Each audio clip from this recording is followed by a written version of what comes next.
초록우 산어린이재단에 매달 소정의 금액을 후원하게 되었습니다. 이 모든 게 구독자, 시청자님 덕분입니다. 구독과 좋아요 감사합니다.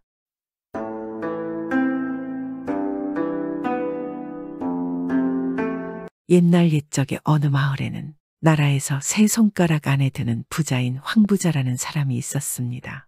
그런데 재산은 많았던 그는 부인과의 사이에서는 자식이 없어서 늘 고민이 많았습니다. 그리하여 황부자는 생각했습니다. 그동안 내가 재산을 모으는 데에만 치중했지 재산을 복되게 쓰는 것은 생각지 못하였구나. 내 재산을 다른 사람들을 위해 잘 쓰고 또한 근처에 사찰들을 짓는 일에도 사용하도록 해야겠다. 그렇게 공덕을 쌓는다면 어쩌면 부처님께서 나의 소원을 들어주실지도 모르겠다. 황부자는 그 뒤로 어려운 사람들을 돕고 또한 인근에 사찰을 짓는 데 아낌없이 자신의 재산을 사용하였습니다. 그러던 어느 날 황부자 내외가 옥녀봉에 올라서 그곳에 사찰을 들렀다. 평소에는 보지 못했던 한노 스님을 만나게 되었습니다. 스님은 황부자에게 말했습니다. 시주께서 그동안 공덕을 많이 쌓아서 하늘이 감동하였으니 이 옥녀봉에서 천일기도를 드린다면 분명 자식을 점지해 주실 겁니다. 그게 정말입니까? 알겠습니다. 매일매일 열심히 기도를 올려볼 것이오. 그 뒤로 황부자는 부인과 함께 매일같이 옥녀봉에 올라서 자식을 점지해 달라 기도를 시작하였습니다. 신기한 것은 그때 보았던 노스님을 그 뒤로는 다시는 볼 수 없었다는 것입니다. 그러니 황부자와 부인은 더더욱 그 노스님이 신령한 존재라고 믿고 희망을 갖게 되었습니다. 그리고 정말 기도한 지 1000일째 되는 날 황부자와 부인 사이에 아이가 태어났는데 눈에 넣어도 아프지 않을 어여쁜 딸이었습니다. 황부자는 어렵게 얻은 딸을 정말 애지중지 금이야 오기야 하며 키웠습니다. 세월이 흘러 그런 딸이 어느덧 시집갈 나이가 되자 황부자는 또 걱정거리가 생겼습니다. 우리 예쁜 딸, 소중한 딸을 어느 놈과 맺어준단 말인가? 도무지 눈에 차는 사람이 없구나. 아무래도 안 되겠다. 서둘러야겠어. 완벽한 사윗감은 찾기 힘들겠지만 그래도 괜찮은 사윗감은 하나쯤은 있을 것이야. 그래서 황부자는 이전보다 더 열을 올려가며 주변에서 사윗감을 물색하기 시작했습니다. 황부자가 사위를 찾는다는 이야기는 온 마을에 널리 퍼졌고 나라 제일의 부자나 마찬가지인 황부잣집 외동딸의 배필이 될 수 있다는 생각에 수많은 청년들이 황부자의 집을 찾아와 자신을 선보였습니다. 하지만 까다로운 황부자의 눈에 차는 사람은 없었습니다.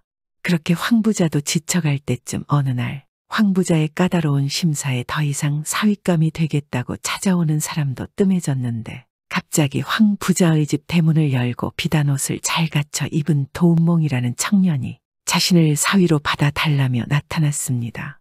황부자가 그를 가만히 보니 준수한 외모의 예의를 갖춘 모습이 마음에 쏙 들었습니다. 외모와는 행동거지는 내 사위가 될 만하구나. 그런데 과연 그 능력은 어떨까? 황부자는 사위를 선발하기 위해 몇 가지 시험을 준비했으니 그것은 문장력과 무예의 정도를 알아보는 것이었습니다. 확실히 높은 선비들과 무예가 충출한 무관들을 시켜서 도운몽을 시험해보았는데 문장력과 무예는 혀를 찰 정도였습니다. 도운몽이란 청년을 몹시 만족스러워하였고 그 청년은 사윗감 시험을 무난하게 통과하였습니다.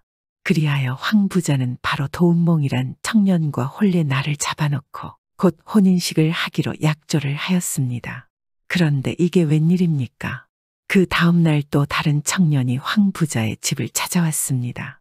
이번에도 비단 옷을 입은 청년이었는데 이름은 천수환이라 하여 자신이 천하제일의 사윗감이라 자청하며 황부자의 사위가 되겠다고 하였습니다. 사실 이미 도운몽이라는 청년과 혼인 날짜까지 잡아놓은 상황에 황부자가 그를 거절해야 맞는 상황이었습니다. 그러나 황부자는 천수환이라는 청년을 보고는 어제 왔던 도운몽이란 청년보다 더 마음에 들어서 혹시나 하는 마음에 천수환이란 청년을 시험이라도 해보자 하고 집으로 들였습니다. 그런데 천수환이라는 청년은 도운몽이라는 청년보다 문장력과 무예가 월등히 뛰어난 것입니다. 그리고 천수환이라는 청년과도 혼인 날을 잡았습니다. 약조를 어겼는데 도운몽이란 청년에게는 무엇을 해줘야 한단 말인가? 이를 어찌할꼬? 소문이라도 나면 집안 망신인데. 황부자는 고민하다가 잠도 제대로 이루지 못하고 뒤척이며 새벽녘이 되어서야 잠이 들었습니다. 그런데 잠이 든 황 부자의 꿈에 지난날 옥녀봉에서 만났던 노스님이 나타났습니다. 그 노스님은 황 부자에게 말했습니다. 당신이 사윗감으로 마음에 들어 한 그 두 청년은 사람이 아니라오. 허니 초 아흘렛날 도운몽이란 청년이 오거든. 이 붉은 종이를 내보이고 천수안이란 청년이 오거든. 큰 개를 미리 준비해 두었다가 풀어놓으시오. 아니, 그게 정말입니까? 어쩐지 그 능력은 사람이라고 하기에는 너무나 뛰어났습니다. 허나 그럼 우리 딸아이의 이 사윗감은 누구를 삼아야 한단 말입니까? 스님, 제발 현답을 내려주십시오. 도무지 결정을 할 수가 없습니다. 그러자 노스님이 고개를 끄덕이고는 이달 보름에 한 거린이 찾아올 것인데 그 자를 사위로 맞아들이도록 하시오. 예, 거린을 말입니까? 아니, 스님, 거지라니요. 어찌 제 딸의 남편감을 거지로 삼을 수 있겠습니까? 다 세상에 공덕을 많이 쌓은 그대를 위해 내 해주는 말이니 시키는 대로 하는 것이 좋을 것이오. 아니, 스님, 그래도 그렇지 거지라니요. 스님의 딸이라면 그러실 수 있겠습니까? 스님, 스님. 황 부자는 그렇게 스님을 외치다가 꿈에서 깨어났습니다. 황 부자는 꿈에서 깨어나 자신의 꿈이 그냥 개꿈이라고 믿으며 뻘뻘 흘린 식은땀을 옷소매로 닦았습니다. 그런데 아니, 이게 뭐야? 그의 손에 붉은 종이가 쥐어져 있었습니다. 그러자 부인이 놀라며 아이고 대감 이게 뭡니까? 부인의 물음에 황 부자는 꿈의 내용을 모두 부인에게 자세히 말해 주었습니다. 그러자 부인이 고개를 끄덕이고는 말했습니다.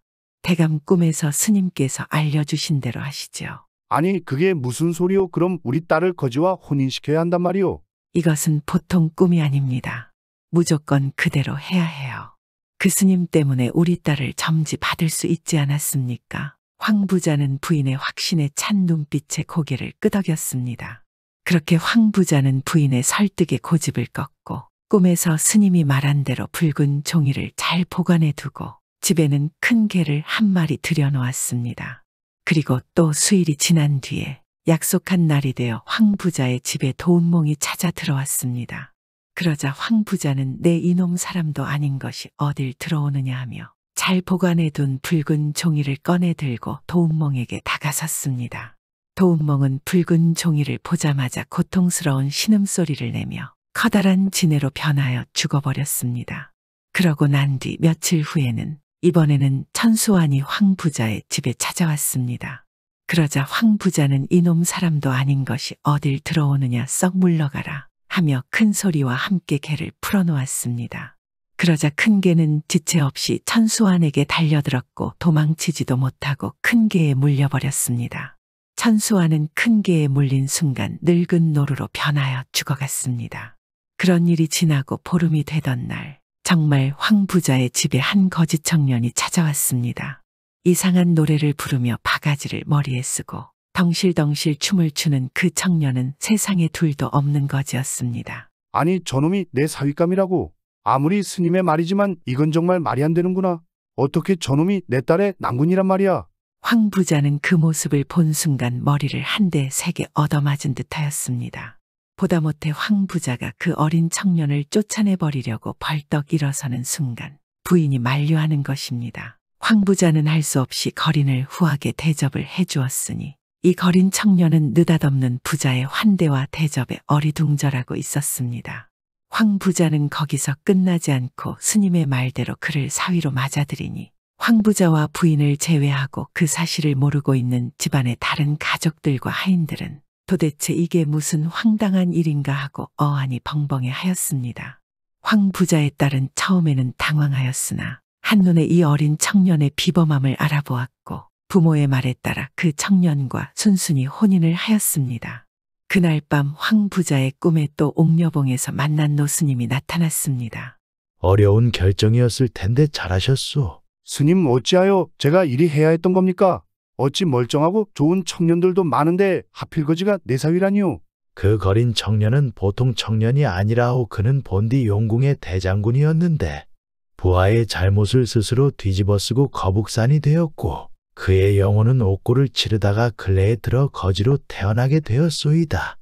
허니 그 인물과 재능이 아주 비범하여 잘만 가르친다면 보통 사람으로는 범접할 수 없는 천하에 둘도 없는 인물이 될 것이요. 이럴 수가 그랬군요. 스님 감사합니다. 황 부자는 연신 감사의 인사를 하다가 꿈에서 깨어났습니다. 그 뒤로 황 부자는 거린 사위를 잘 먹이고 씻기고 입히며 좋은 스승을 붙여서 잘 가르쳤는데 과연 스님의 말대로 그 재주가 비범하여 수년 만에 문장과 무예가 천하에 다툴 자가 없을 정도가 되었습니다. 그리하여 황 부자의 가문은 사위의 능력 덕분에 더욱 번창하게 되었고 그 자손들은 대대로 부귀의 영화를 누리며 잘 살았습니다.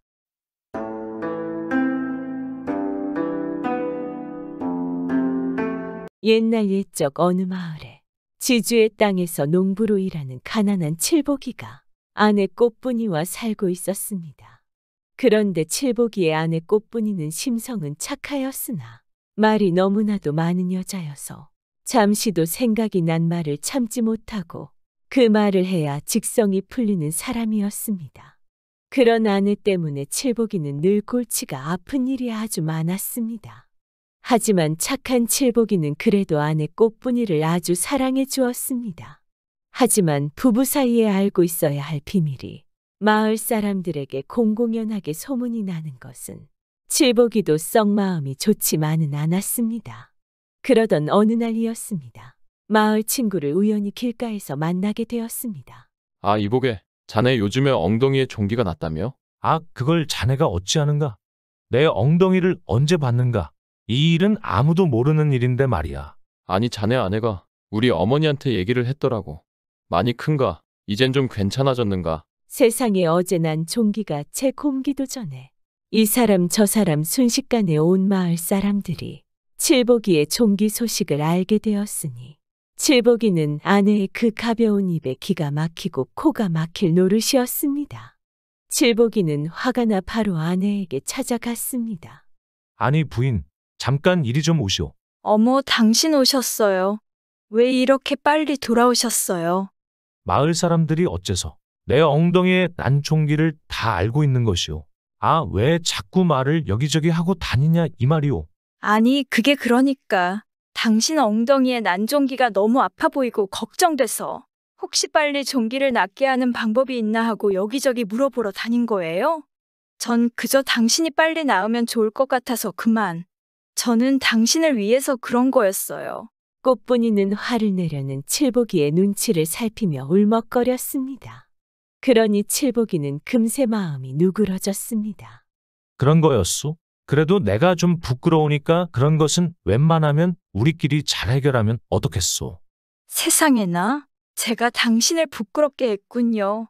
정말 죄송해요. 괜찮소. 자, 이리 오시오. 우리 아내가 날 위해 그런 것인데 내가 몰라줘서 미안하오. 칠복이는 울먹거리는 꽃분이를 꼭 안아주었습니다. 매번 이런 식이었습니다. 그런데 그러던 어느 날 칠복이가 밭을 가는데 갑자기 땅에서 뭔가 땅땅하며 걸리는 소리가 들렸습니다. 아니 이게 뭐야? 웬 항아리가 여기 있는 거지? 칠복이는 그 항아리를 땅속에서 꺼내 봤습니다. 그런데 이게 웬걸? 그 항아리 안에는 돈이 가득 담겨 있었습니다. 세상에 이게 다 얼마야? 수천 냥은 돼 보이는데 이거 정말 대박이구나. 칠복이는 크게 기뻐하였습니다. 그러나 만약 이 사실을 이 땅의 관리인이나 지주가 알게 된다면 이 돈을 다 뺏기게 될 것이 분명했습니다. 칠복이는 황급히 항아리를 집에 가져와서 아무도 모르는 곳에 깊숙하게 숨기고 이 일을 어떻게 처리해야 할지 고민을 시작했습니다. 이 일을 어쩌나. 이럴 때 남들은 자기 아내하고 어려운 일에 관해서 서로 의논도 하고 그런다던데 나는 이 일을 아내한테 얘기했다가는 순식간에 내가 이 돈 항아리를 주운 걸 온 마을에 다 소문을 퍼뜨릴 것이고 끝내는 관리인이나 그 지주 어르신 귀에까지 들어갈 게 뻔한데 아니 어떻게 해야 되는 거야? 그렇게 칠복이는 혼자 끙끙대며 머리를 굴렸습니다. 돈을 그냥 숨겨두는 것도 숨겨두는 것인데 괜히 아내에게 들켰다간 그날로 온 마을에 소문이 퍼질 게 뻔한 일이니 정말 어찌해야 할지 모르는 상황이었습니다. 그런데 그때 순간 칠복이가 무릎을 탁 치더니 좋은 생각이라도 난 듯 몹시 좋아하다가 바로 시장에 나가서 토끼를 구입했습니다. 그리고 돌아오는 길에 냇가에서 그물을 던져 물고기를 잡았습니다.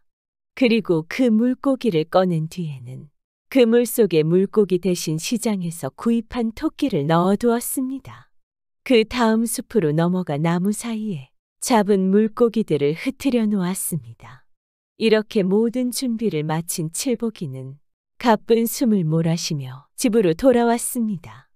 마침 점심때가 되었고 칠복이와 꽃분이는 밥을 먹으며 대화를 나누기 시작하였습니다. 부인, 오늘 밥이 아주 맛있는데 역시 당신 솜씨는 알아줘야 된다니까. 그 밥이랑 반찬 좀 더 주시오. 오늘 점심은 아주 배 터지게 먹어야겠소. 아, 그리고 부인, 우리 다 먹고 난 다음에 소화도 시킬 겸 숲에 가서 물고기를 잡아보는 건 어떻소? 칠복이의 말에 꽃분이는 너무 어이가 없었습니다. 아니, 서방님 무슨 말을 하는 거예요? 숲에서 물고기를 잡는다니요? 지금 저를 놀리시는 거죠? 이제 장난 그만하세요. 놀리다니 그렇지 않소. 이렇게나 맛있는 밥과 반찬을 대접해주는 아내에게 내 어찌 그럴 수 있겠소. 그런데 부인 표정을 보니 정말 소문도 못 들어본 모양이오. 그 버섯처럼 물고기가 생겨난다는 신기한 숲에 대해서 말이오. 네, 전혀요. 이런 이야기는 한 번도 들은 적이 없어요. 그럼 잘 됐소. 오늘 당신에게 내 좋은 구경을 시켜드리겠소. 칠복이의 말이 꽃분이는 못 믿어왔으나 궁금하기도 하고 또 집안에만 있기가 답답해서 꽃분이는 칠복이를 따라 나섰습니다. 그렇게 숲에 도착하니 정말 나무 사이에서 물고기들의 모습이 보이는 것이었습니다. 이럴 수가. 이게 도대체 어떻게 된 거야? 옆에서 놀라하는 아내의 표정을 보던 칠복이는 태연한 척 그 물고기들을 주워 담으며 말했습니다. 부인, 뭘 그렇게 놀라는 거요? 물고기는 이제 거의 다 주었으니 우리 이번에는 냇가에 쳐놓은 그물에 토끼가 잘 걸렸는지 가서 봅시다. 뭐라고요? 그물에 토끼요. 그건 말이 안 되잖아요. 아니 부인, 이 숲에 오기 전에도 전혀 믿지 않는 눈치였지만 이렇게 와서 이 숲 속의 물고기를 직접 보지 않으셨소? 하여튼 잠자코 나만 믿고 따라와 보시오. 그렇게 두 사람은 냇가 쪽으로 걸어갔습니다. 어느덧 냇가에 도착한 칠복이는 미리 놔둔 그물을 끌어올리자 놀랍게도 안에는 정말로 토끼가 들어 있었습니다. 이럴 수가. 숲속에는 물고기, 그리고 그물에는 토끼. 이게 다 무슨 일이야? 정말 난생 처음 보는 일뿐이네. 내가 지금 꿈을 꾸고 있는 건가? 꽃분이는 멍한 표정으로 혼자 중얼거렸고 칠복이는 속으로 킥킥대면서 침착한 척 말했습니다. 부인, 뭐 벌써부터 그렇게 놀란 표정을 짓는 것이오. 아직 큰 게 남았는데 우리 집에 진짜 놀라운 게 하나 남아있소. 뭐라고요? 아직 뭐가 더 남은 거예요? 그리고 놀라운 거라니? 우리 집에는 도대체 뭐가 있는 건데요? 말씀을 해주세요. 답답해 미치겠어요. 칠복이는 이제 아내의 반응을 거의 즐기는 듯이 말했습니다. 부인, 그건 말이오. 우리 집에 바로 정말 많은 돈이 담긴 항아리가 있소. 정말 우리 집에 돈 항아리가 있단 말씀이세요? 아니, 이럴 수가. 정말 믿기지가 않아요. 그럼 애초에 집에서 나오기 전에 그 돈 항아리부터 보여주시지 그러셨어요. 그래도 오늘 이렇게 오랜만에 둘이 밖에 나와서 재미난 구경도 하고 산책도 즐기고 괜찮지 않았소? 원래 진짜는 마지막에 남겨두는 거 아니겠소? 자, 우리 어서 집으로 돌아갑시다. 내가 돈 항아리를 보여주겠소. 이렇게 두 사람은 물고기와 토끼를 챙기고 집으로 돌아갔습니다. 칠복이는 집에 가자마자 숨겨두었던 돈 항아리를 내보였습니다. 서방님, 이게 꿈이에요, 생시예요? 우리 이제 정말 부자가 된 거 맞나요? 꽃분이는 손뼉을 치며 몹시 기뻐했고 칠복이도 기뻐하는 아내를 보며 흐뭇해하고는 말했습니다. 아, 그럼 그렇고 말고 우리도 이제 이 지긋지긋한 가난에서 벗어나는 것이오. 그런데 부인, 이 사실이 관리인에게 알려지면 어떻게 되겠소? 우린 이 돈을 전부 뺏기고 게다가 이런 큰 돈을 이야기하지 않고 이렇게 다 숨겨놨으니까 벌까지 받게 될 것이오. 내 말 무슨 뜻인지 잘 알겠소? 네, 당신이 무슨 말을 하는지 알겠어요. 이건 정말 우리 둘만의 비밀로 하는 거예요? 진짜 아무한테도 말하지 않는 거예요? 바로 그거요, 부인. 정말 이 일은 우리 두 사람만이 알아야 하오. 정말 명심하시오. 칠복이는 아내에게 재차 강조하였고 꽃분이도 칠복이의 말에 고개를 끄덕였습니다. 그리고 그날 밤이었습니다. 집 밖에서는 사람들이 시끄럽게 떠드는 소리가 들렸습니다. 아니 밖이 왜 이렇게 시끄럽지? 서방님 잠시만 보고 올게요. 꽃분이의 말에 칠복이가 재빨리 말했습니다. 부인, 나갈 필요 없소. 아이 그래도 이거 뭔가 큰일이 난 것 같아요. 제가 나가서 확인만 하고 금방 돌아올게요. 집 밖으로 나가려는 꽃분이를 칠복이는 재차 말리며 말했습니다. 그럴 필요 없소. 내가 알려주겠소. 지금 저 밖에 소동은 관리인이 지주의 물건을 훔치다가 들켜서 마을 사람들에게 몰매를 맞으며 쫓겨나는 소리란 말이오. 아마 새 관리인이 올 것이오. 칠복이는 지어낸 말로 밖으로 나가려는 꽃분이를 진정시켰고 그 후로 일주일은 조용히 아무 일 없이 지나갔습니다. 꽃분이도 어디에 나가지 않고 집 안에만 계속 있었습니다. 그러나 무엇이든 말하지 않고는 못 빼기는 꽃분이에게 어마어마하게 많은 돈을 가지게 된 꿈 같은 일은 말하지 않고는 참을 수 없는 그런 일이었습니다. 그러던 어느 날 칠복이가 잠깐 일 때문에 밖에 나간 사이였습니다. 이 집의 반찬을 나눠주러 이웃집 여인이 찾아온 것이었습니다. 자, 이거 나물 좀 먹어봐. 너무 맛있어서 가져왔어. 세상에나 너무 고마워요. 그런데 뭔 일이 있는 거야? 왜 요즘 밖에 안 나오는 거야? 이웃집 여인의 물음에 꽃분이의 코가 벌렁거렸고 입이 근질근질해졌습니다. 얼마나 비밀을 말하고 싶지 않겠습니까? 역시 뭐가 있구만. 뭐 신기하고 재미난 일이 있구만. 딱 그럴 때 나오는 표정 아닌가? 맞아요. 역시 눈치는 알아줘야 된다니까요. 아, 뭔데. 무슨 일이야? 말 좀 해줘봐. 아유 이렇게 눈치를 채버렸으니 내가 어쩔 수가 없이 말씀드려야 되겠네요. 하지만 절대로 아무한테도 말하면 안 돼요? 우리 둘만의 비밀이에요. 그럼. 나 절대로 아무한테도 말을 안 할게. 절대 걱정하지 마. 말을 하려니까 심장이 벌렁벌렁거리네요. 사실은요. 꽃분이는 결국 집안의 돈 항아리 이야기를 그 이웃집 여인에게 모두 말해버렸습니다. 이웃집 여인은 몹시 놀라하였고 꽃분이는 절대로 비밀이라고 신신당부 말을 하긴 했지만 사실 이 마을에서 꽃분이 다음으로 입이 가벼운 사람은 이 이웃집 여인이었습니다. 이웃집 여인은 곧장 또 다른 이웃에게 나무를 나눠주러 갔는데 입이 근질근질하니 역시나 절대로 비밀이라고 당신만 알아두라면서 그 들은 내용을 전부 말해버렸습니다. 그런 식으로 비밀이지만 비밀이 아니게 된 이 이야기가 점점 온 마을에 퍼져나가기 시작했습니다. 그리고는 순식간에 칠복이의 귀에까지 들려왔습니다. 곧바로 집으로 돌아온 칠복이는 화가 머리끝까지 나서 꽃분이에게 심한 말을 하며 혼쭐을 냈습니다. 그러자 꽃분이도 이에 지지 않고 소리치며 말했습니다. 아니 저는요. 분명히 비밀이라고 이야기를 했다고요. 아니 생각을 해보시오. 그 비밀을 이야기하면 비밀이 아니게 되지. 그게 어떻게 비밀이란 말이오. 아니 제가 분명히 비밀이라고 이야기를 했다니깐요. 그럼 비밀이죠. 왜 저한테 그러세요? 답답해라. 부인 도대체 왜 그러는 거요? 도대체 내가 부인 때문에 못 살겠소. 정말 뭐라고요? 답답하다고요? 저랑 못 살겠다고요? 서방님 어쩜 그래요? 언제는 세상이 무너져도 그 사람 변치 않으시겠다더니 당신이 더 나빠요. 나는 사실을 말하지만 서방님 나에게 거짓말을 한 거예요. 정말 실망이에요. 이렇게 된 거 전부 말해버리겠어요. 다 폭로하겠다고요.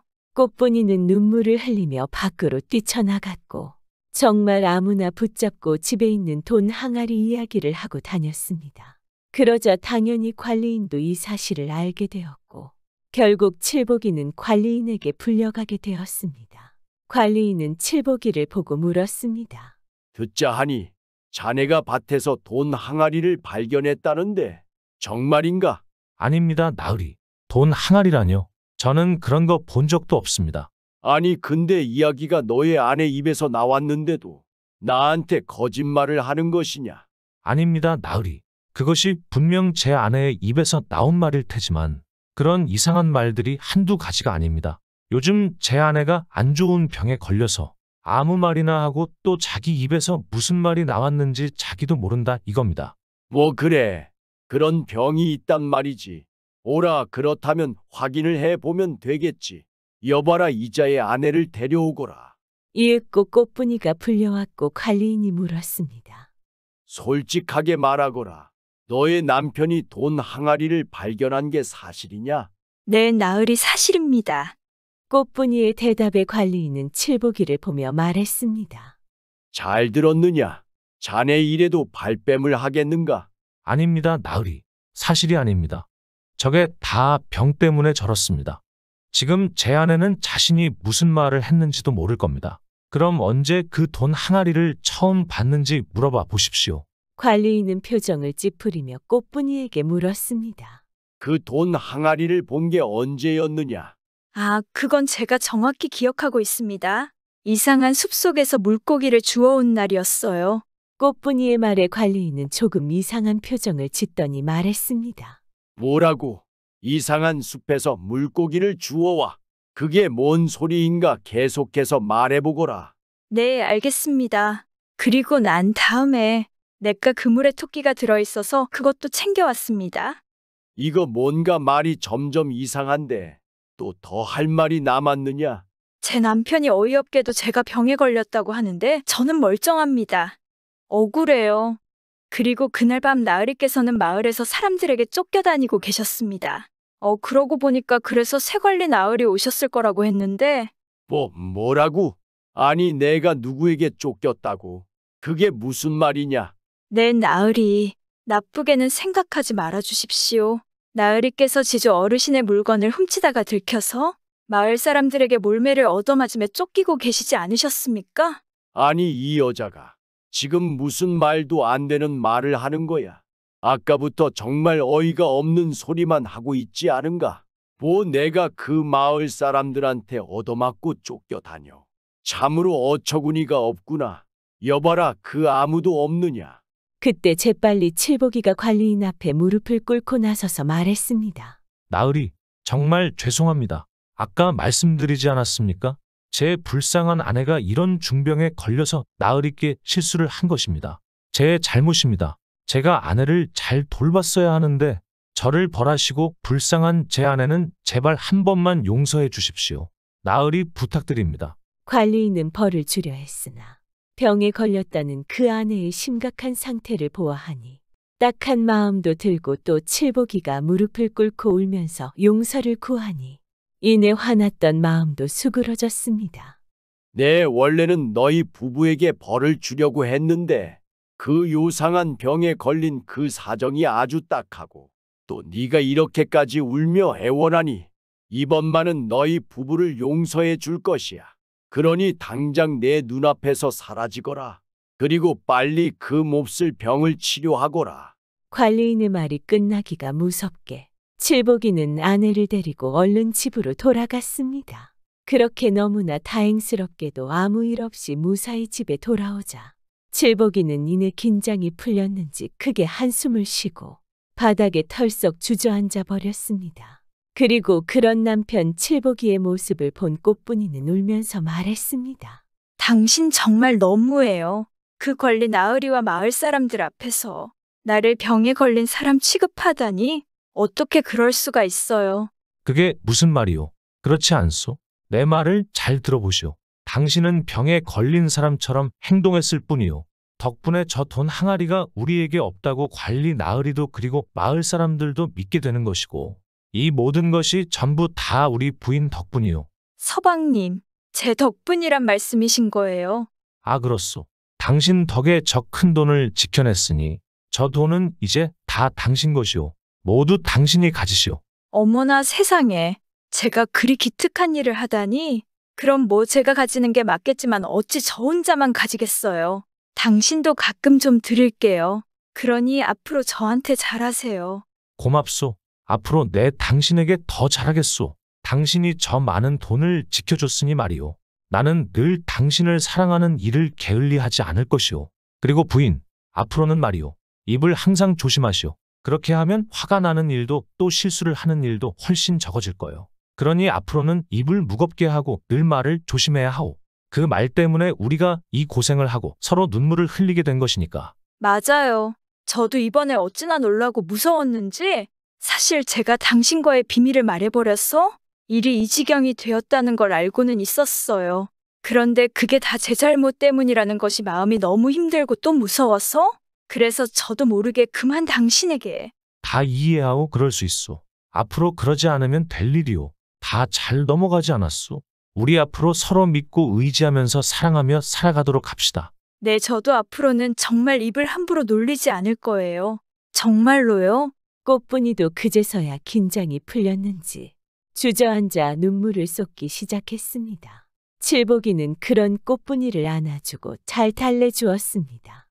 꽃분이는 입을 가벼이 놀리면 큰 화가 닥칠 수 있다는 것을 몸소 깨달은 뒤부터는 정말 입이 무거운 사람으로 다시 거듭났습니다. 그 후 이 부부는 서로를 아껴주며 즐거운 나날을 보냈습니다.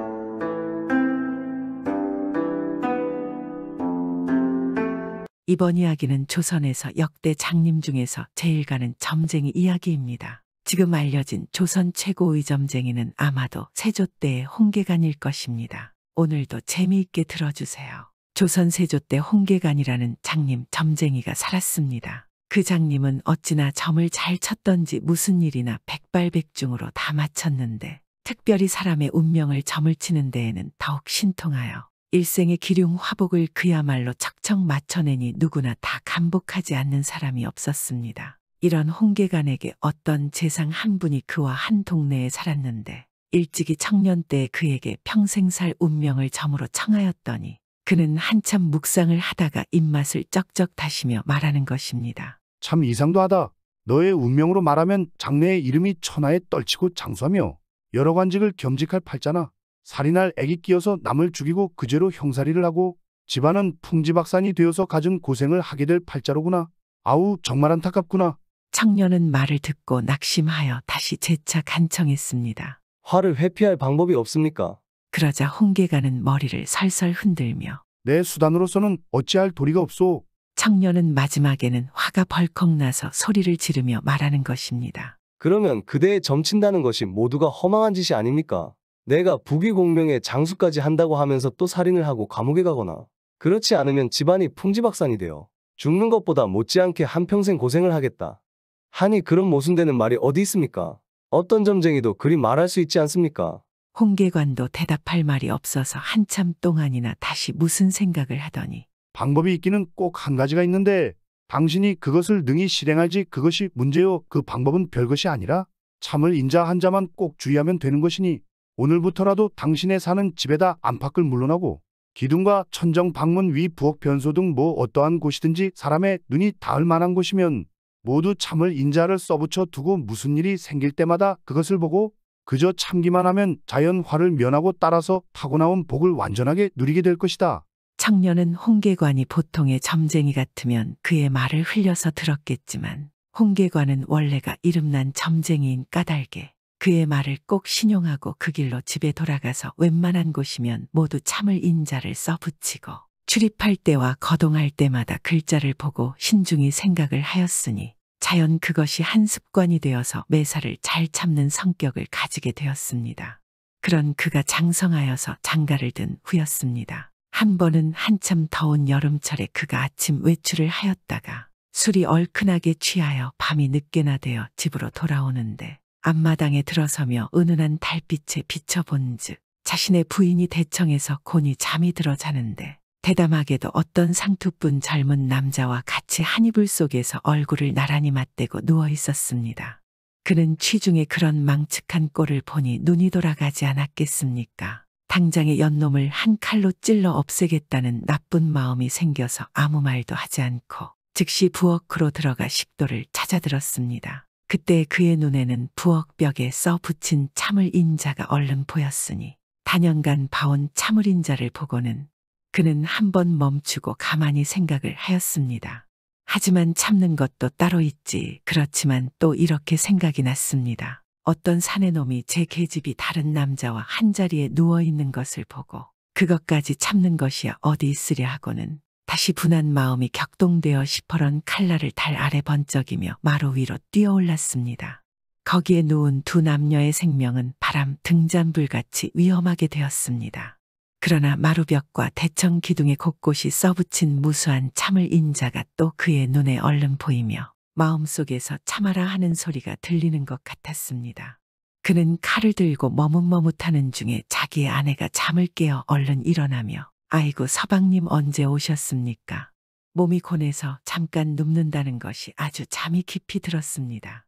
하고 또 발로 거기에 누웠던 상투뿐 사람을 건드리며 그만 일어나거라 주인어른 오셨다. 하자 누웠던 상투뿐 사람이 또한 얼른 일어나며 어유 지금 오셨습니까 하는데 둘 다 기색과 행동이 천연덕스러웠습니다. 그는 손에 칼을 든 채로 자세히 보니 즉 상투뿐 사람은 남자가 아니라 바로 자신의 처제가 되는 사람이었는데 외출한 동안에 자신의 집에 왔다가 날씨가 너무 덥고 머리에 땀이 나서 냄새도 나고 하니까 머리도 감고 머리를 빗은 후에 그것이 마르라고 상투를 틀고 자기 언니와 같이 누워서 잠이 들었던 것이었습니다. 그는 바로 전까지 머리끝까지 올랐던 분한 마음이 어느 결에 봄눈같이 사라져 없어지고 도리어 부끄러운 생각과 또 조금만 참지 못하였더라면 아끼는 처제를 한 칼에 죽이고 부인마저도 죽였을 것을 생각을 하고는 온몸에 소름이 끼치며 잔등에는 찬땀이 흘렀습니다. 손에 들었던 칼을 그만 땅에다 던지고 크게 한탄하며 말하는 것입니다. 홍계관은 참으로 천하최고의 점쟁이이구나. 그 뒤 그는 과연 부귀 영화를 누리고 명 또한 고령에 달하여 죽을 때까지도 자손들에게 늘 오늘 이야기를 말했습니다. 그리고 세조 때 영의정까지 한 홍윤성은 본래 호남 사람으로서 소실적에는 매우 고생하며 살았습니다. 그런데 어느 날 한양으로 심부름을 하러 왔다가 홍계관이 천하의점쟁이란 말을 듣고 찾아가서 점을 보았더니 홍계관은 한참 동안 점을 치다가 일어나서 절을 하고 정중하게 예를 표하고 말하는 것입니다. 당신은 참으로 복이 많은 양반이 올시다. 불과 10년 이내에 일인지하여 만인 지상이 되는 조선의 영의정을 할 것이오. 따라서 부자가 될 것은 물론이고 한양에서 이름을 떨치고 살 것입니다. 그런데 내가 한 가지 청할 것이 있으니 부디 잊지 말으시고 잘 기억하셨다가 뒷날에 그대로 들어주십시오. 모년 모월 모일에 당신이 형조 판서를 하시게 되었는데 그때 내 자식이 큰 죄를 짓고 당신의 손에 사형을 받게 될 터이니 나를 생각하시고 부디 살려주십시오. 하고 홍계관이 자신의 아들을 불러서 홍윤성에게 인사를 시키고 말하는 것입니다. 모년 모월 모일에 네가 죽을 죄를 지고 여기 이 양반에게 형문을 당하게 되거든. 아무 말도 말고 그저 저는 홍계관의 아들이다라고만 하여라. 홍윤성이 그때 듣기에도 하도 허망한 것 같아서 그냥 실없는 말로만 듣고 웃고만 있었습니다. 그런데 뒤에 10년이 못되어 홍윤성은 세조를 추대한 공으로 공신이 되어서 형조 판서를 하였는데 하루는 죄수를 문초하는 중에 그중 한 죄수가 크게 소리를 지르면서 말하는 것입니다. 저는 점쟁이 홍계관의 아들입니다. 라고 하니 홍윤성이 지난날에 홍계관에 부탁하던 말이 생각이 나서 홍계관의 점이 귀신같이 맞추는 것을 크게 칭찬하며 약속대로 죽을 죄는 아니기에 아들을 놓아주었습니다. 홍계관은 어느 날 자신의 운명점을 쳐보니 모년 모월 모일에 형을 받아서 죽게 될 운명이었습니다. 그런데 만일 땅의 성질을 가진 사람으로 형조 판서가 될 사람에게 미리 각서를 받아두게 되면 살아날 수 있겠다는 점괘를 얻고 땅의 기운이 면색으로 따지면 황색으로 바로 황씨인 것까지도 해독하여 그날부터 황씨 중에 장래 형조 판서가 될 만한 인물을 널리 물색하였습니다. 혹은 자기 집에 점 치러 오는 사람 중에도 황씨가 있으면 특별히 주의하여 점도 쳐보고 또는 자진하여 이 마을 저 마을로 돌아다니며 황씨의 집은 다 찾아다녔습니다. 그러나 도무지 장래에 형조 판서를 할 인물이 없어서 퍽 걱정을 하고 있었습니다. 그런데 하루는 황희정승이 여러 아들이 있다는 소식을 듣고 일부러 찾아가서 여러 아들의 운명을 점쳐보았습니다. 그러나 점괘와 맞는 사람은 없었습니다. 그러다 셋째 아들의 점을 보다가 벼랑간 희색이 만면하여 속으로 혼자 생각하는 것입니다. 인제는 내가 살았구나. 살 수 있을 것이다. 하고 꿇어 앉아서 셋째 아들에게 청하는 것입니다. 당신이 모년 모월에 반드시 형조 판서를 하실 터인데 그때 이 소생이 무슨 죄를 짓더라도 살려주시겠다는 각서 한 장을 이 자리에서 써주십시오. 하며 정성껏 간청하였다. 황희정승의 셋째 아들은 그의 말을 듣고 껄껄 크게 웃으며 말하는 것입니다. 조선에서 너를 최고의 점쟁이라 하더니 지금 본즉 미친 사람이 분명하구나. 우리 삼 형제가 모두 자질이 둔한 탓으로 아버지께서 우리 삼 형제에게 모두 과거를 보지 말라고 명하셔서 과거를 보지 않게 되었으니 낙향한 사람으로 어찌 높은 벼슬을 할 수 있으랴. 또 만약에 그런 고관이 될지라도 재주와 인품이 내 자신의 평판이 될 수도 있고 또 평판이 된다. 죄 없는 사람을 무법하게 죽일 수 없을 것인즉 또한 죄가 있다면 상감께서 내린 국법을 어기면서 억지로 살릴 수 없는 일. 아무리 형조판서라지만 이 어찌 제 멋대로 죽일 죄인을 살릴 수가 있겠느냐. 내 말은 그저 일종의 정신 나간 소리에 불과한 것이니 다시는 아예 그런 말을 하지 말아라. 그래도 홍계관은 재차 간청을 하니 지나가던 황정승이 말을 듣고는 셋째 아들을 책망하며 말하는 것입니다. 그것이 맞고 안 맞는 것은 별 문제로 하고 자신의 생명을 위해서 그처럼 간청을 하는데 안 들어준다는 것은 덕 있는 사람이 할 일이 아니다. 이리 청하는데 각서 한 장을 써주어라. 그것이 그리 어려운 것이냐. 셋째 아들은 아버지 황희정승의 말씀에는 어찌 거역할 수가 없어서 기어코 각서를 한 장 써주었습니다. 그 뒤에 홍계관의 명성이 전국에 퍼져서 양반들은 물러이고 남녀노소가 하루에도 수백 수천 명씩 집에 문이 닳도록 돈을 싸고 달려드니 그 소문이 곧 임금까지 알게 되었습니다. 그 당시 세조 임금은 원래 무당이나 점쟁이라면 좋지 않게 생각을 해서 소문을 듣고는 당장에 명령을 내려서 어전으로 잡아들이게 하였습니다. 보통의 점쟁이가 같으면 당장 취조를 하고 감옥에 하옥하였겠지만 그래도 홍계관은 천하점쟁이라고 떠드니까 한번 시험을 하여 보아서 과연 신통하게 맞추면 용서하여 놓아주고 여의치 않으면 죽이기로 결심하였습니다. 홍계관이 어전으로 불려오자 세조는 미리 주머니 속에다 쥐 한 마리를 잡아 넣어두었다가 주머니를 내어놓으며 홍계관에게 물었습니다. 이 주머니 속에 무슨 물건이 들어있고 또 몇이나 되는지 알아맞혀라. 홍계관은 앞못 보는 듯 눈을 휘번덕거리며 한참 알 수 없는 주문을 외우고 뭔가 생각하는 듯하며 점을 치더니 전하께 답하겠습니다. 그 물건은 새도 아니었고 버러지도 아니온데 항상 구멍으로만 출입을 하고 도적질을 잘하는 것인즉 쥐가 분명하옵고 그 수는 3마리입니다. 세조는 홍계관이 안에 든 것이 쥐인 것을 맞춘 것은 용하게 생각하였으나 그 수가 맞지 않는 것을 보고 일부러 트집을 잡아서 홍계관을 죽이려고 내 이놈 분명히 쥐가 3마리란 말이냐. 만일 수가 맞지 않는다면 내 너를 죽일 것이니라. 하였더니 홍계관은 주저앉고 말하는 것입니다. 그것이 만일 맞지 않으시면 제 목을 베신다 하셔도 후회치는 않겠습니다. 하고 말하였다. 세조 임금은 여러 신하들이 보는 데서 주머니를 열어보게 하니 쥐는 틀림없는 그 수가 3마리가 아니고 1마리였습니다. 세조는 당장에 책상을 치며 홍계관을 꾸짖었습니다. 이 요망한 놈이 공연히 백성들을 속이고 또 여러 대신들까지 속이는구나. 천하 고약한 놈 같으니 즉각 형조로 내려서 잠수형에 처하라. 위기일발에 처한 홍계관은 잡혀가는 도중에 가만히 생각한즉 포졸에게 지금 형조판서 대감이 누구신가 하고 물었더니 포졸은 황수신이라는 분입니다. 황희정승의 셋째 아드님이시고요. 라고 말하는 것입니다. 홍계관은 혼자 생각에 잠기며 그러면 그렇지 내 점이 조금이라도 틀릴 까닭이 있나 하고 주머니 속에 있는 쌈지를 부스럭부스럭 뒤져서 지난날 셋째 아들에게 받아두었던 각서를 꺼내 들고 셋째 아들이 문초할 때 내보이며 예전에 써주신 이 각서와 같이 모든 것을 이행하여 주십시오. 셋째 아들도 그런 일이 벌써 오랜 일이었기 때문에 전부 잊어버리고 있었다가 각서를 보고는 크게 놀라며 탄식하되 홍계관은 과연 천하제일의 점쟁이로구나 하고서는 즉시 대궐에 들어가 임금을 뵙고 홍계관을 죽이지 못하는 이유를 이야기하고 난 뒤에 쥐를 다시 한번 해부해보고 혹시나 쥐 뱃속에 새끼가 있나 없나 조사하여 보시길 바라옵니다. 하고 청하니 세조도 그럴 듯이 생각을 하고 즉시 쥐를 해부하여 보아라 하였으니 과연 쥐의 뱃속에는 새끼가 2마리가 있었습니다.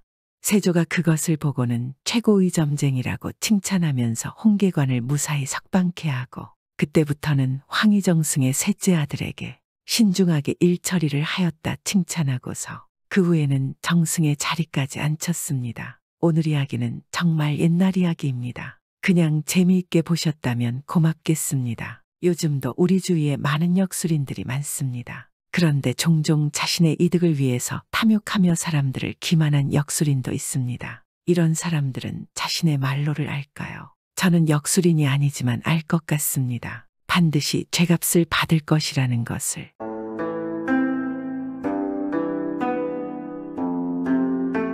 옛날 옛적에 돌쇠라는 선비가 살고 있었습니다. 돌쇠는 성심도 착하고 총명하였는데 한 가지 아쉬움이 있다면 너무 어릴 적부터 학문의 신동이라는 소리를 듣고 자란 것입니다. 천자문도 5살에 떼고 어릴 적부터 여러 가지 책을 섭렵했습니다. 그러나 돌쇠는 신동도 천재도 아니었습니다. 누구보다 열심히 학문을 매진했기 때문입니다. 이런 돌쇠를 사람들은 이 나라의 큰 재상감이며 마을의 자랑이라 여겼습니다. 돌쇠가 아무리 성심이 좋아도 주위에서 이런 칭찬을 받으며 자랐기 때문에 자신감을 넘어서 자만하게 되지 않았겠습니까? 한 번도 실패를 맞을 일도 없었기에 뭐든 자신감이 충만했습니다. 이런 돌쇠가 과거를 볼 나이가 되기 시작했습니다. 1년만 있으면 과거 시험이구나. 그동안 공부한 것을 시험할 수 있는 기회지. 어릴 적부터 이날만 기다렸는데 이제 1년 남았구나.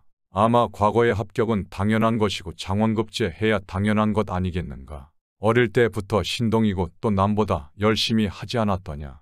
이제 내 실력을 이 나라 전역에 알리고 우리 집안을 명문으로 만들 수 있다. 돌쇠는 항상 그리 생각하고 과거 합격은 당연한 것이고 장원급제만 꿈을 꾸었습니다. 그리고 1년이 흘러 과거 시험이 한 달 남았을 때 돌쇠는 식솔들에게 인사하며 떠날 준비를 했습니다. 어머니, 아버지, 이제 과거 시험 보러 갑니다. 늘 그렇듯이 걱정 마시고 기다리세요. 과거 합격은 당연한 것이고 장원급제에서 사모관대를 갖추어서 금이 환영하겠습니다. 그러면 마을 사람들과 크게 잔치를 벌려주세요. 그럼 이만 가보겠습니다. 그렇게 말하고는 돌쇠는 의기양양하게 집을 나섰습니다. 돌쇠는 한양을 목전에 두고 한주막에 머물렀습니다. 요기도 해결하고 잠을 청하기 위해서였습니다. 주막에 걸터 앉아서 밥을 먹고 있는데 돌쇠의 눈에 한 거지가 보이는 것입니다. 나이도 젊고 몸도 성한데 그냥 힘없이 앉아서 멍하니 하늘만 바라보는 것입니다. 어휴, 저 한심한 놈을 봤나.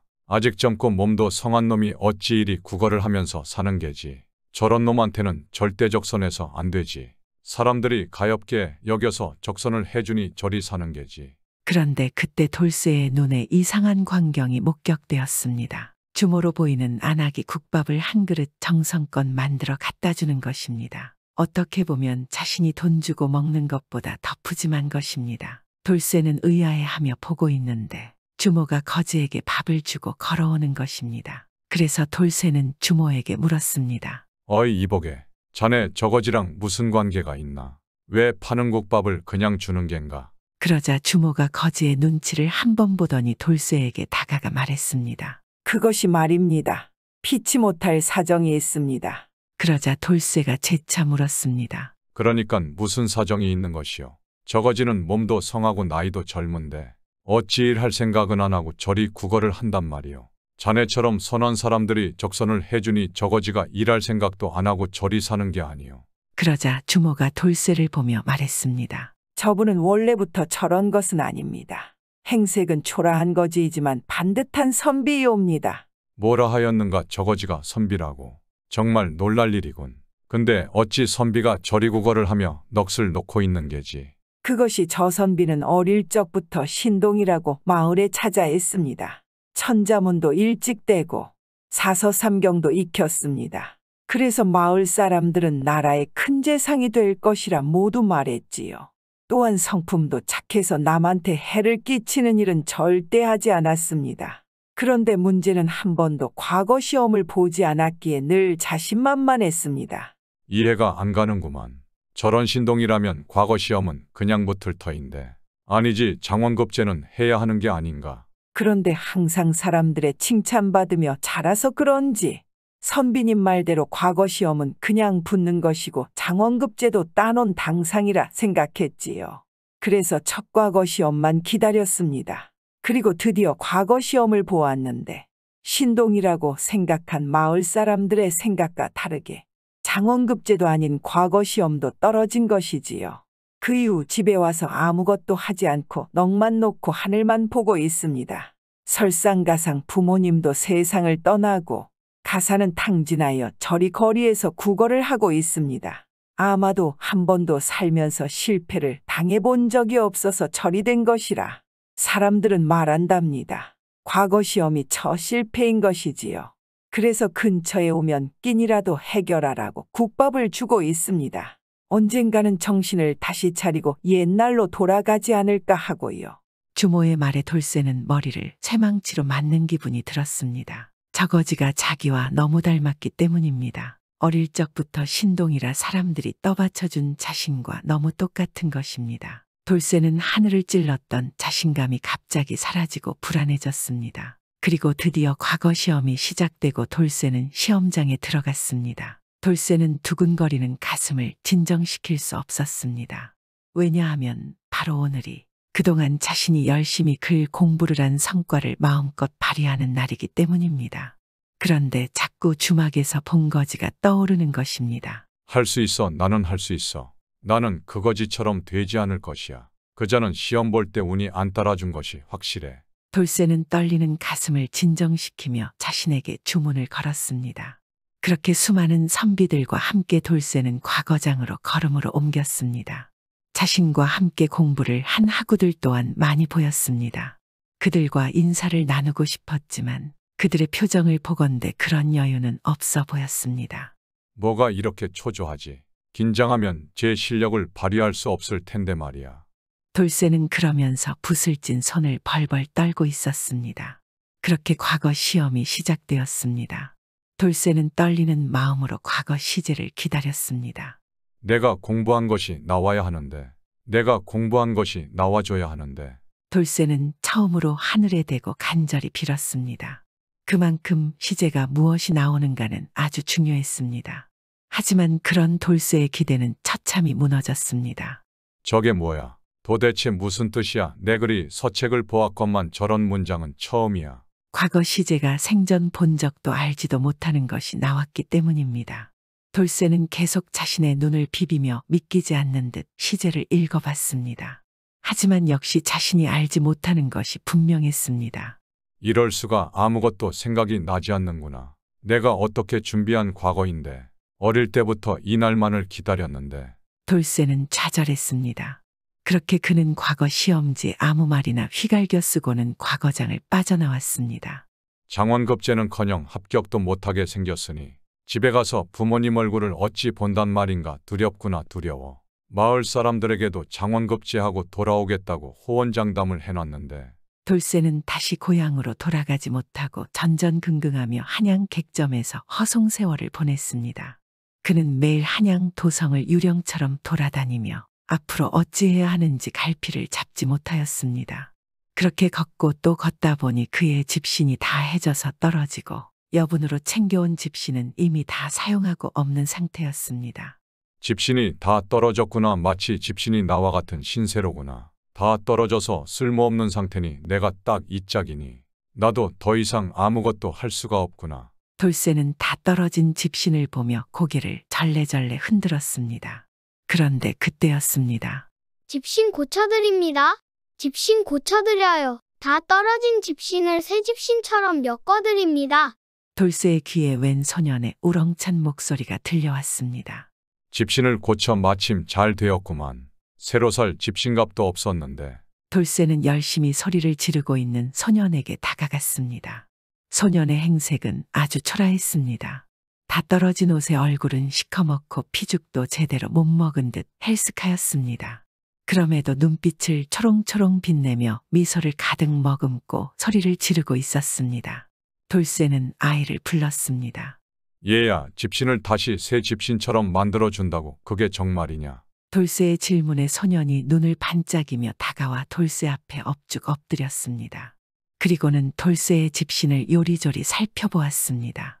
네, 선비님, 이 정도면 제가 새 집신처럼 다시 엮어드릴 수 있답니다. 저에게 맡겨보세요. 돌쇠는 소년의 행색이 영 못 믿어왔으나 어차피 떨어진 집신이니 한번 맡겨나 보자 생각했습니다. 그럼 어디 부탁을 해보자꾸나. 자, 얼마면 되는 게냐? 네, 선비님 한 양만 주시면 됩니다. 돌쇠가 품에서 한 양을 꺼내어 주었고 소녀는 돌쇠를 이끌고 그늘진 곳에 앉게 하였습니다. 그리고는 돌쇠 앞에 앉아서 그의 집신을 벗기더니 자신의 품에서 이것저것을 꺼내어 돌쇠의 집신을 여기저기 만지작거리며 다시 엮었습니다. 돌쇠는 그늘에 앉아 있었지만 소년이 있는 곳에는 햇볕이 쨍쨍하였습니다. 뜨거운 열기에 소년의 이마에는 땀이 송골송골 맺혔습니다. 얘야, 너 힘들지 않느냐? 날이 이리 더운데 괜찮은 것이냐? 돌쇠가 걱정되어 물었습니다. 그러자 소년이 싱긋 웃으며 말했습니다. 뭐 새벽부터 나와서 여지껏 일하고 있어서 당연히 힘들긴 하답니다. 그래도 뭐 당연한 것이죠. 이렇게 손님을 만나서 집신을 엮으면 즐겁기도 하고요. 그렇구나. 거참 어린 나이에 아주 열심히로구나. 그래, 네 부모님은 무엇을 하시냐? 돌쇠의 물음에 소년의 얼굴이 잠시 어두워졌습니다. 표정이 좋지 않은 걸 보니 뭔가 사연이 있는가 보구나. 부모님이 안 계신 것이냐? 아니요. 두 분 다 살아계시답니다. 아이고, 미안하구나. 미안해. 내가 괜히 이상한 소리를 하였구나. 아닙니다. 제 꼴이 이래서 많은 사람들이 고하냐고 물어보신답니다. 저희 부모님들께서는 지난 흉년 때 큰 빚을 지셔서 빚진 사람의 집에 들어가서 하인으로 일하시며 빚을 갚고 계시답니다. 아니, 너는 왜 부모님과 함께하지 않은 것이냐? 저는 제 일을 해서 돈을 벌고 싶거든요. 남이 시키는 일 말고 제가 생각해서 제 힘으로 해내는 제 일이요. 돌쇠는 소년의 얼굴을 가만 바라보았습니다. 비록 누가 봐도 힘들고 어려운 삶을 사는 아이의 모습이었으나 표정만은 누구보다 당차고 힘이 있어 보였습니다. 기특하구나. 기특해. 어려운 상황에서도 이렇게 열심히 살아가다니 참으로 대단하구나. 소년은 대답을 하고는 다시 열중하여 집신을 엮었습니다. 돌쇠는 가만 아이를 계속 바라보았는데 아이는 콧노래를 흥얼거리며 정말로 일을 즐기는 듯 신나게 집신을 엮는데 열중하였습니다. 이 아이는 정말 자신의 일을 즐겁게 생각하는구나. 거짓으로 억지로 즐기려고 하는 게 아니고 그래야 저런 표정이 나올 수 있는 게지. 돌쇠는 아이의 모습을 신기하게 계속 바라보았습니다. 그러는 사이에 소녀는 작업을 완료하였습니다. 선비님 보세요.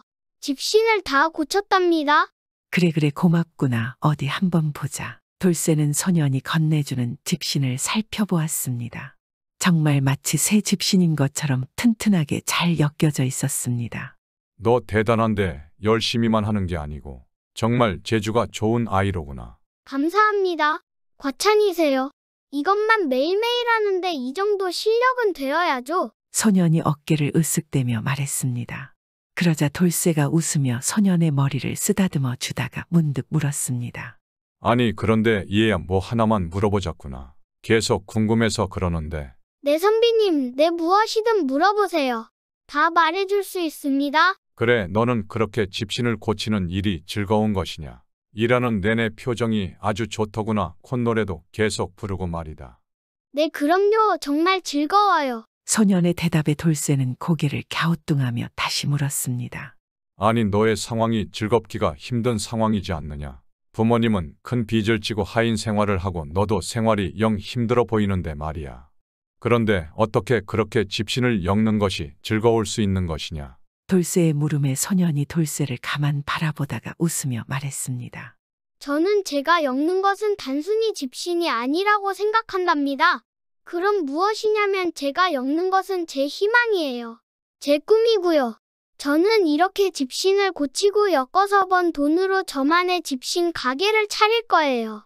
그 희망을 매일 하루하루 엮어 나가고 있답니다. 그러니까 즐거울 수밖에요. 그런 것이야. 고맙구나. 고맙다. 내가 오늘 너에게 큰 가르침을 받았구나. 이제는 막막했던 모든 것이 사라지는 것 같구나. 돌쇠는 소년의 대답에 몹시 감탄하며 몇 번이고 고개를 끄덕였습니다. 그리고 돌쇠는 소년이 고쳐준 집신을 다시 신고 일어섰습니다. 이 아이가 집신을 엮으며 꿈을 이뤄가듯이 나도 내 꿈을 이루기 위해서 하루하루 계속 정진해 나가야 할 것이야. 비록 이번 과거 시험을 망쳤지만 고작 이런 걸로 일이 좌절만 하고 있으면 되겠는가. 한번 실패했다고 해서 그리 낙심하다니. 매일매일 어려운 상황에서도 즐겁게 살고 있는 저 아이보다 못한 것이야. 이 아이처럼 꿈을 이뤄가는 과정도 즐거운 것임을 알아야 할 것이다. 고향으로 돌아가서 다시 내 꿈을 위해서 정진하자. 마을 사람들의 눈이 무서운 게 아니라 앞으로 아무것도 시도하지 않는 것이 더 무서운 것이지. 돌쇠는 새것 같은 집신을 신고 고향으로 돌아갔습니다. 그리고 다음 해에 장원급제는 아니더라도 합격해서 사람들에게 쓰임이 있는 사람이 되었습니다. 오늘 이야기는 실패를 두려워하는 사내 이야기이지 않겠습니까? 하지만 실패 없는 성공은 더 무서운 것이 아닐까요? 언제 무너질 모래성처럼 말입니다. 구독은 공짜입니다.